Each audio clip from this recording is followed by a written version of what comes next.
In the movie The Secret, I quoted Dr. Wernher von Braun, who is considered by many as the father of the space program. He said, the natural laws of this universe are so precise that we don't have any difficulty building a spaceship, sending people to the moon, and we can time the landing with the precision of a fraction of a second. He also said these laws must have been set by someone. And you know, it's strange.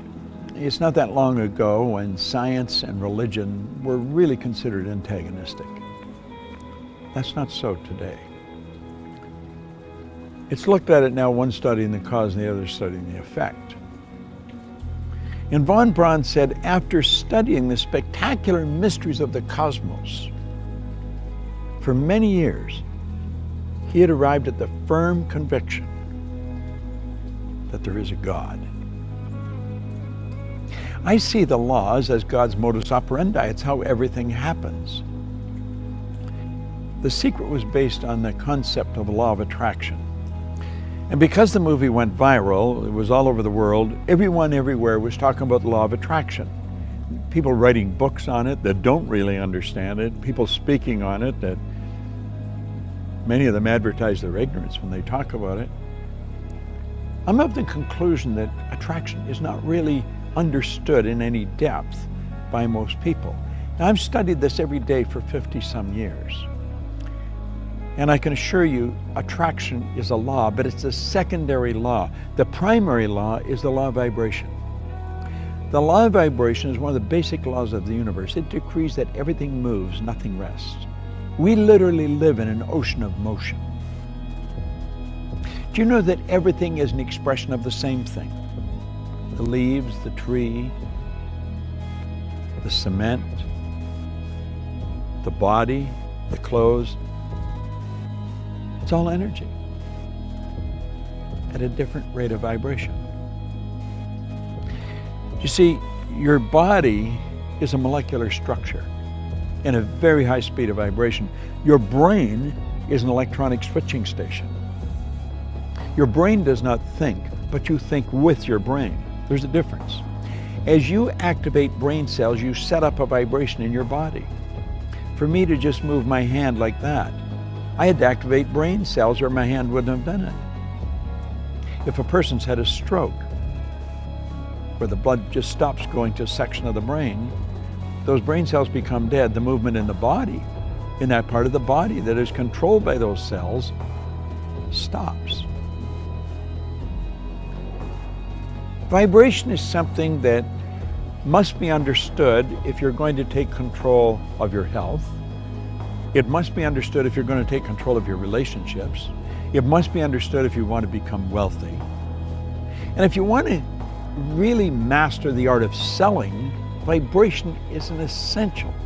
You've got to understand it. And yet almost all the sales training programs that are done worldwide have nothing about the law of vibration in them. As Robert Louis Stevenson said, everybody's selling. You're selling an idea, a product, or a service. And it's true. The teacher's selling the student. The parent's selling the child selling the parent. Well, what do we mean selling? Well, the professional salesperson understands that selling is doing something for someone, not to someone. And the professional will sit down and they will get to know the prospect. They will find as much about the prospect as they can. They'll have permission to ask the prospect questions. They'll gather a lot of information and they find out where the prospect wants to go, what they want to accomplish. They mentally get on the prospect's frequency and help the prospect go to where they want to go. My old mentor called that empathy-ego balance, where you're able to get into the other person's mind and see the world from where they see it. Get on their frequency, get in their vibration. The vibration you're in is going to dictate what you attract into your life. And if you're troubled, you're worried, you're going to attract a lot of bad energy. That's why the great sufferer in the Bible said, "Lo, the thing I fear has come to visit upon me." Well, fear is a very negative vibration. It's a very negative emotion. It's caused by doubt and worry, and doubt and worry is really caused by ignorance. Let's why Solomon said, in all you're getting, get understanding. What do we want to understand? I think we want to understand the laws that govern our being, the laws that govern our universe. And then we want to understand how to get in harmony with the law. Everything you want will come to you when you get in harmony with it. Vibration is essential to understand, but only one person, maybe 10, has any grasp of it at all. If you ask a person how they feel, what they're really telling you is their conscious awareness of the vibration they're in. If a person says, I just don't feel very well, that person's probably in a very negative vibration. A person said, I feel wonderful, they're in a very good vibration.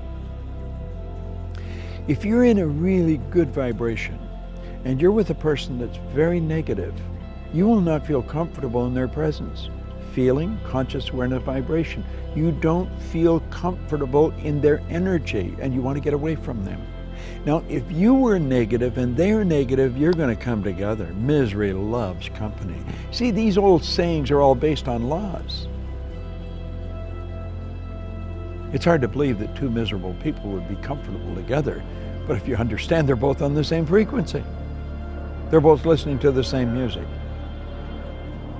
You'll often hear a person that went for a walk in the woods. They said it was so pleasant. Why? The vibration of nature is perfect. That's why a walk in the woods leaves you feeling so good.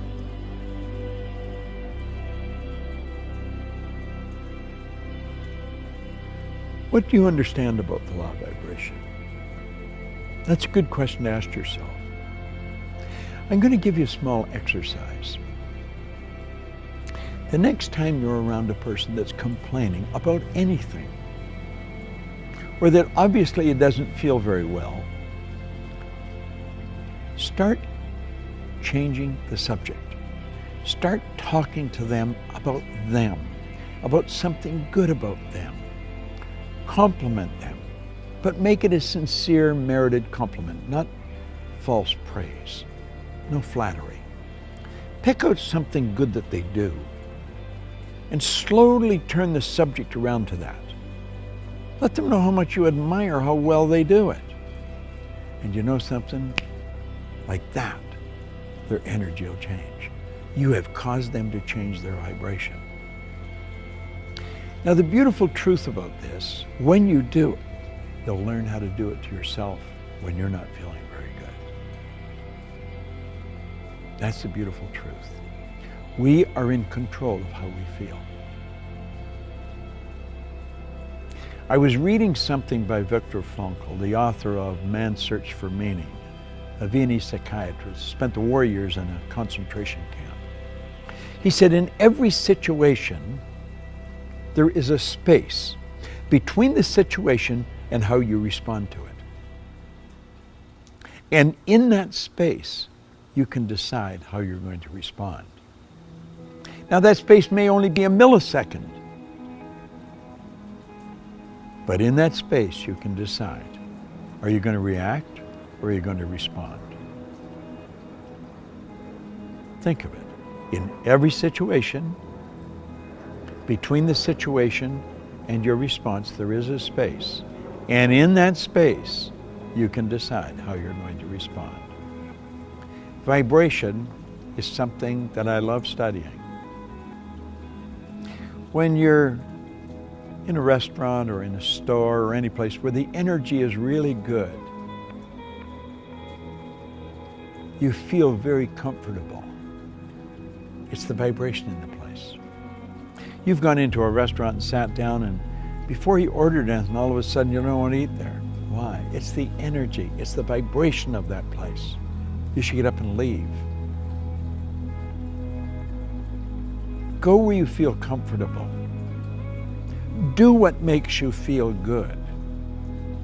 That's why people that are doing what they love never have to work again.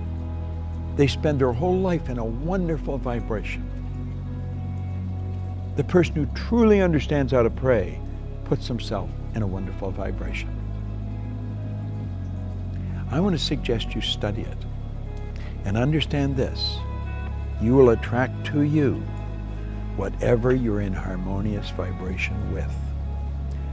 You are in control of the vibration you're in.